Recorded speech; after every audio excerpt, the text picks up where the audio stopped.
in being on this tour?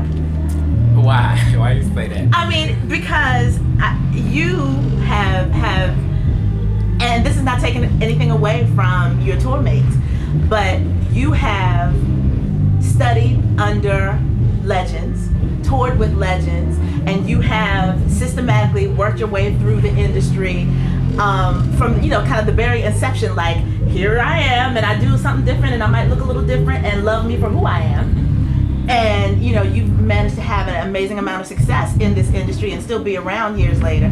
And then you're on tour with, you know, like the sister who's singing now, who had a vehicle created, and she plugged into that. Totally. And is now riding the wave of success from that. But it was, you know, it was kind of we've created this way for you to become famous. Right. And now she's doing that. So, I mean, and not to disrespect anything, but do you feel a level of irony about that? To an extent, and mainly with her because of how she's gotten to this point through television, through American Idol, through it all being very organized and directed. And me having the history that I have, starting as a child, professionally in television, and, you know, being green, you know what I mean? Yeah. Green in the sense that when you get thrown into that realm of TV, even though music is involved and that's what you know how to do easily, there's a lot of stuff that's attached to television and marketing and promotion that's baffling. You know, the things that are demanded of you and all that kind of stuff. So the irony is really, I feel it more with her because I'm taken back to when I was 10 years old and it was new for me, and the show that I was on was successful, and I was a kid, and you know, it was like, wow, you know. So I do understand how she feels with all of the extra attention and all that kind of stuff, and the fact that there are a lot of young people who support what she does. You know, there are a lot of young kids who, when they see her or hear her songs, she does something for them. You know what I mean? And that's really precious. But I think me being on this tour and doing shows with anybody who feels like I should be headlining or whatever, I think me doing this really shows people who I am. You know, that I'm not about all the other stuff. You know what I mean? I'm not about competing with my peers. It's not an issue for me.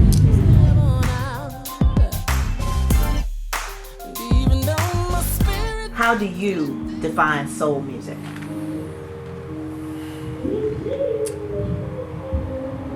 It's heart, spirit, truth,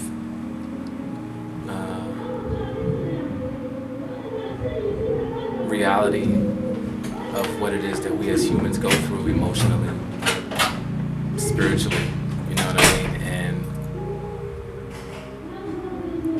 when it's communicated with all of those elements purely, it's soul music, and it comes from the soul, therefore it reaches somebody else's. You know, that's how I define soul music. And when I say that, any genre of music can be that because it touches your soul. If it's rock, if it's jazz, you know, it speaks to your soul. So for me, really, soul music is any genre of music that's communicated honestly.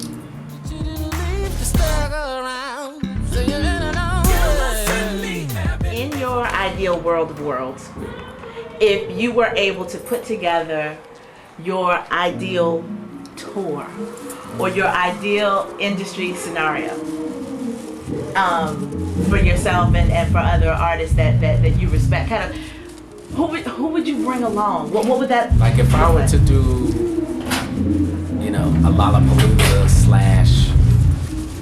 / little fair type thing, it would be myself, D'Angelo, Layla Hathaway, Misha Paris, Fantasia, Lauryn Hill, Rochelle Farrell, Lettucey,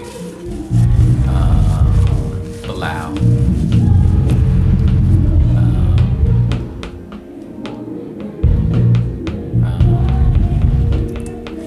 who else?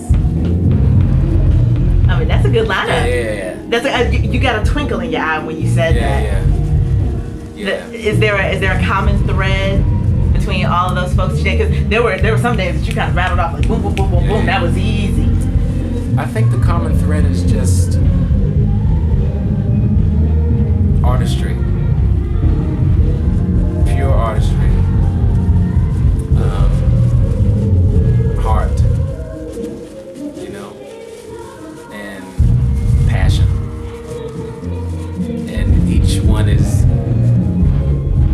unique, you know what I mean, and vocally each person is like, you know, a force to be reckoned with, I feel. I think that would be a bomb ass tone. I have to agree. And Stokely too.